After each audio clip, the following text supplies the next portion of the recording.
Well, Ms. Nash, of course, is an institution in Huntsville. I mean, she's taught many generations of Huntsville Hornets and has done so at an extremely high level. To have impacted the lives positively of 6,000 students or more is an incredible feat.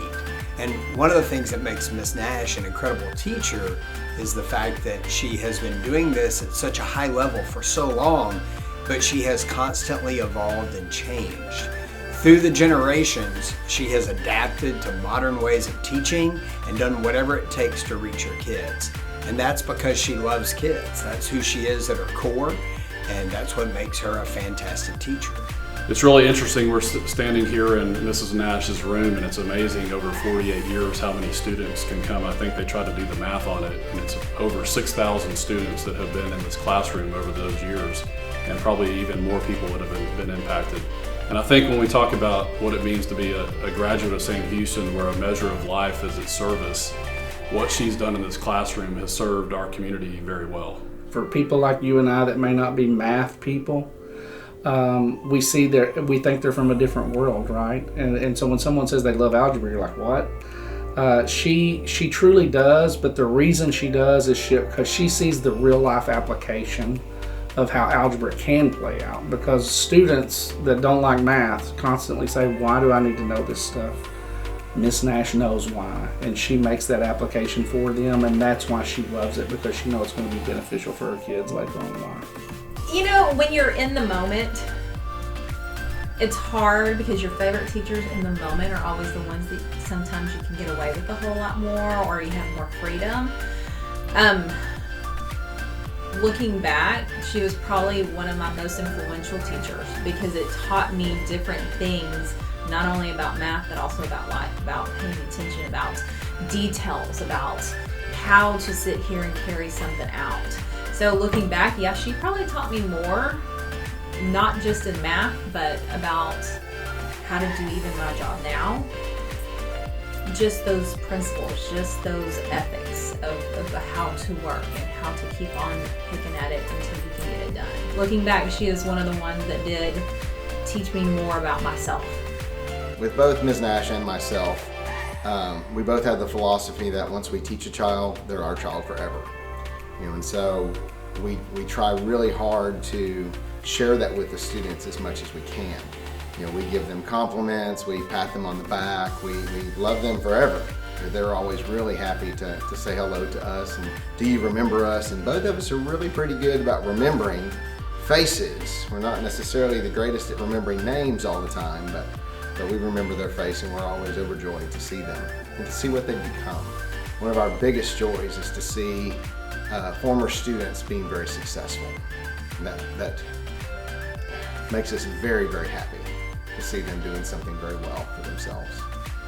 So we've got students all over the country that have been in one of our classes, and I'm very proud that I was taught by Ms. Nash, my mother. And there were several students in my class that we didn't call her Ms. Nash, we called her Mom. It wasn't just me, it was our whole class that called her Mom. Goodness, I was her student, 8th grade student, back in 1985, just a few years ago.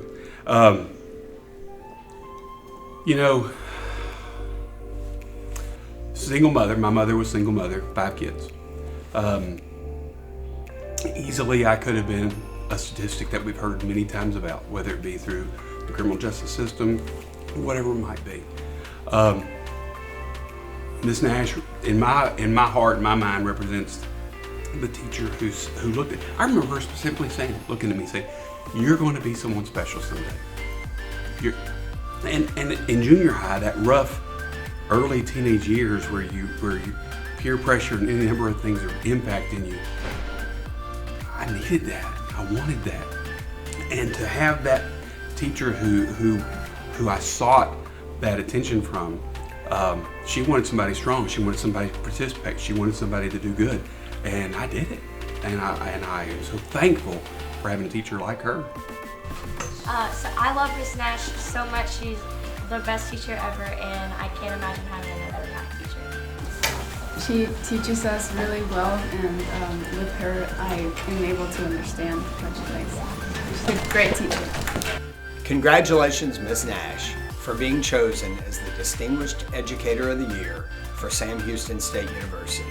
We're so proud of you.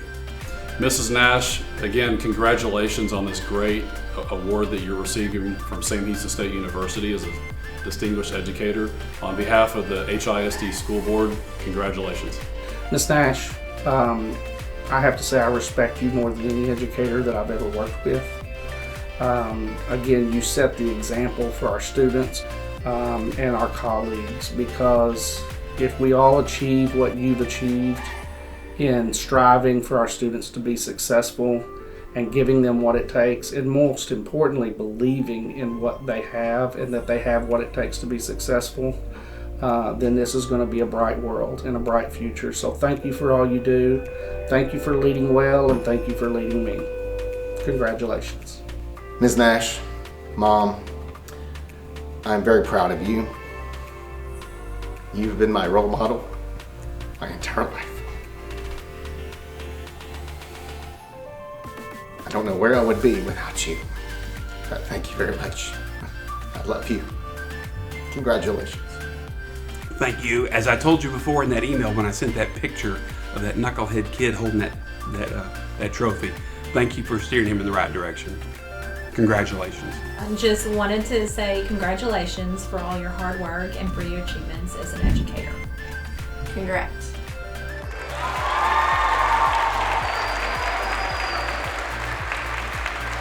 I was influenced very strongly by my grandmother, who was a teacher in a one-room schoolhouse, and she always had these wonderful stories about it. And so from a very early age, and then when I was in high school, I had the opportunity to visit a 6th grade math class and teach fractions. And I realized that that's what the Lord wanted me to do. And so I've been teaching ever since. Obviously, I'm passionate about algebra. I love teaching algebra. I didn't start out teaching algebra. I started out in 7th grade math. And so I like math, obviously. I've always been good at math, but my passion has become algebra. I love seeing the light bulb go on when suddenly they get it. The advent of technology has been phenomenal. You know, I was the first one in the district to get an overhead projector, and I thought I had died and gone to heaven.